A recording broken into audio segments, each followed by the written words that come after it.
Welcome back, my fellow agents. It is I, X7, who has conveniently forgotten that he was going to shoot some live action footage here beforehand. So we may just have everything in reverse. Apologies in advance. Today we are going to be talking about two comic books from Josie and the Pussycats. Archie series goes meow, as you can tell. But before we get into it, you know what to do. Like, share, subscribe, leave me a comment. Let me know what you think about Josie and the Pussycats. Let me know what you think about Archie comics, or the cartoons, or the movies. Even the TV shows, the live action, what was it, Riverdale? Never saw it. But if you can do all that, let's get on with the show.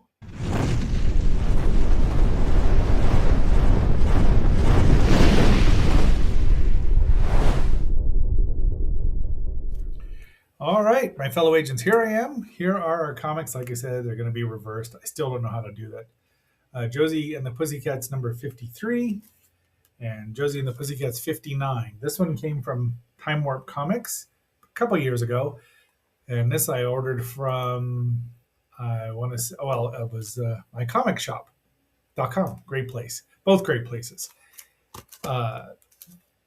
Neither of them have much to do with what they promise on the cover. That's all right.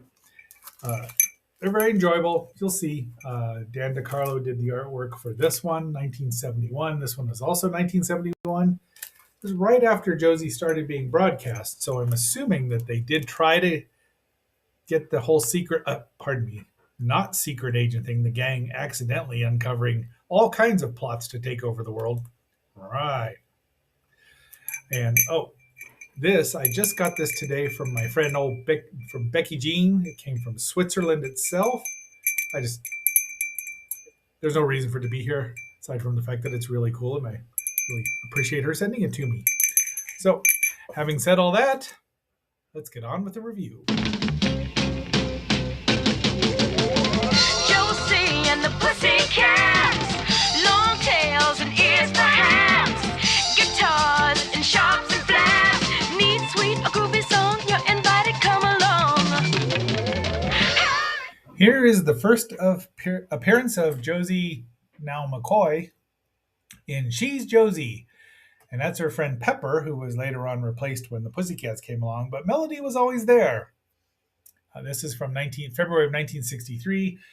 I don't know if it was written by Dan DeCarlo, but drawn by Dan DeCarlo, Josie, and Archie's longtime, one of their many fine artists. And Josie is based upon his wife. The Pussycat costume was also based on something his wife wore. He was a lucky man. That's all I'm going to say. So, this is my cover as we saw, but facing the correct direction. There's no karate in here very much at all. So Alexandra's liberation. They really didn't have any idea what women's liberation was about. All of the cover pencils by Dan DeCarlo, and this. Let's see, all of the scripts by Frank Doyle, pencils by Dan DeCarlo, inks by Rudy Lappick. They're not going to know who did the colors or the what do I want to say? The lettering. There we go. So there is the Cabots there, Alexander and his twin sister Alexandra, who is not a witch now by this time. She was earlier, and Salem was her familiar. So she wants to go there, and they're playing at an all-boys college, which, of course, could lead to all sorts of trouble, but I don't even see Alan M here. But so, of course, Alexandra has got, thinks everyone wants to see her, and they don't.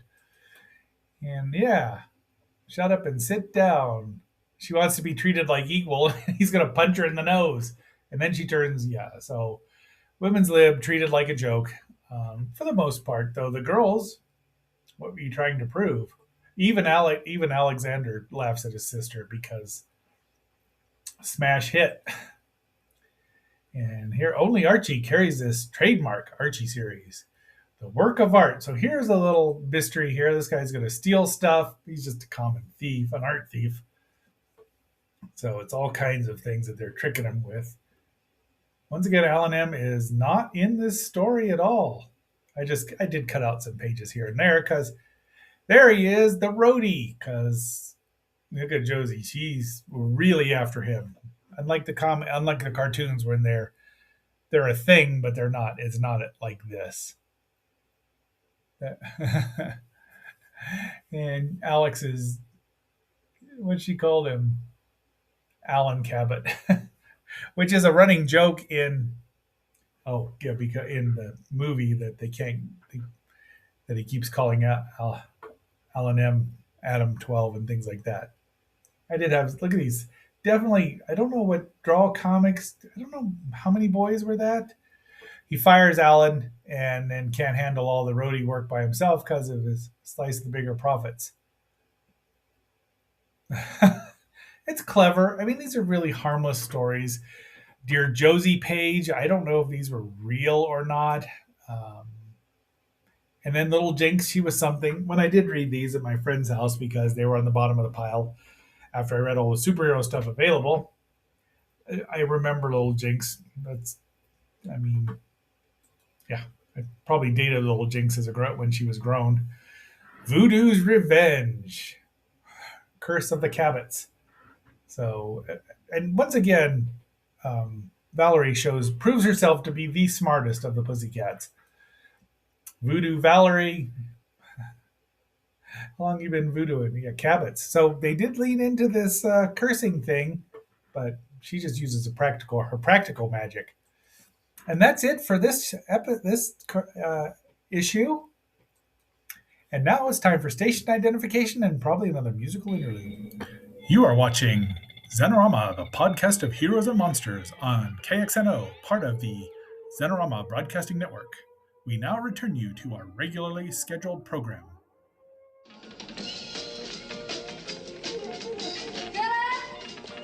Walter, come on, you guys! Stop watching television! Come on downstairs!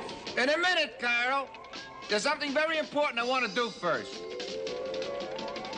You know, Philip, there's something very important we can learn from watching Josie and the Pussycats in outer space. What's that, Grandpa? Though they're surrounded by Gorgo and the Canyonians on one side, and Rulo and the Arcovians on the other side, notice how neat their clothes are at all times. Maybe that's because they're the only rock and roll band in outer space. Despite my unabashed love of Josie and the Pussycats and Josie and the Pussycats in outer space, I'm not 100% sure that's an exact episode, but I'm kind of thinking it is.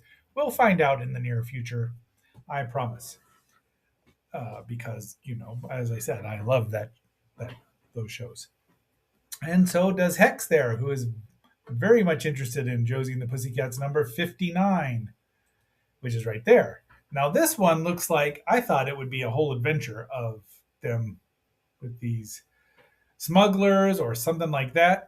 The cover is by Sam, cover pencil by Dan DiCarlo, Palm Trees and Pussycats, art by Sam Schwartz. Most of the rest of it is by Dan DiCarlo. Frank Doyle, pencil, yeah. So you can tell it's not quite Dan DiCarlo. This was, what did it say? December 1971. So it was probably came out about October.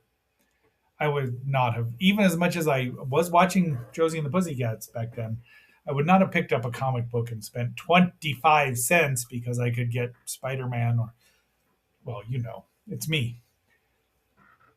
So, yep, they've run afoul of a Mr. Bosso there, Dingalings. Again, who are they? Did they know who these were being advertised to? Smash Up Derby, I could put that in there. But there, got this as a shield, a book, outfoxed them. So they got, apparently Josie's free. There's a Josie pinup. But obviously, the Earth Day was just a brand new thing then. They wanted to save the Earth. You never know when a smog monster might show up. Little Jinx there, learning how to drive.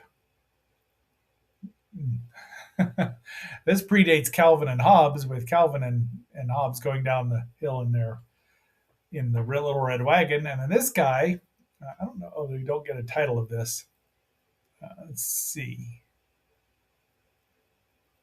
The Blue Notes.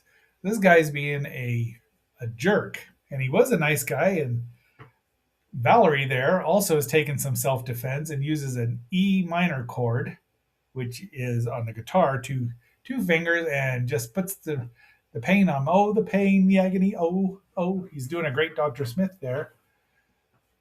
I hope you're wrong. George, coming on too strong. So that's the whole thing is that. And then Archie puts on the old nerve pinch. And then he's like, respects Archie. And they're telling him, finally, they say, just truce. Ask her. And she says, yes. And he's like, oh. So hopefully he's going down the path of the straight and narrow and stop being such a jerk. But Valerie can't play because she's not playing properly because she isn't paying any attention to what she's supposed to be playing. So Archie's going to sit in and play the bass. Talented man, that Archie. Lots of crossovers between Archie and Sabrina and the Pussycats. Sometimes all in the same episode, in the same story, which is fine with me. I mean, Sabrina and the Pussycats. Well, you know me. You can get a reward for that. $11,000 for that coin. 1804. That was 150 years, over 150 years old then. Another 2 pages of Josie, Dear Josie. And then we get another crossover here with a hot dog and Jughead. I guess Melody's going to train him. So hot dog gets to, I mean, the animals in these shows, in the comic books, always got to think their word. But I think I'd have to watch Archie again. Now Salem could talk because he's a magic cat. Sebastian does not talk, but I don't remember if Hot Dog in the cartoon ever just thought to himself, "Thanks for not showing her up, Hot Dog." And that's really it. Short episodes here, or stories, which was part of that was just how they were, just short things, situational comedy. And I'm just throwing these in there because they're the deep Blu-rays in my. I have this. I have this. I have this. Still would pay for a Arrow video. Come on, you can do an ultra deluxe version. I would pay triple dip for that. Although the first one was only $6. And I give the whole thing, these comic books, a 5.5 cube Zeno cube rating, simply because they're very episodic and there was never any continuity, and they kind of misrepresented what they were about on the show. I thought they were going to be kind of based on the cartoon series rather than the actual just doing what they're doing. Maybe later issues did, I don't know. Josie did get a sequel to and I know there's been a recent Josie and the Pussycats in Outer Space, but 5.5 cubes. All right, let's and we'll get ready to wrap things up.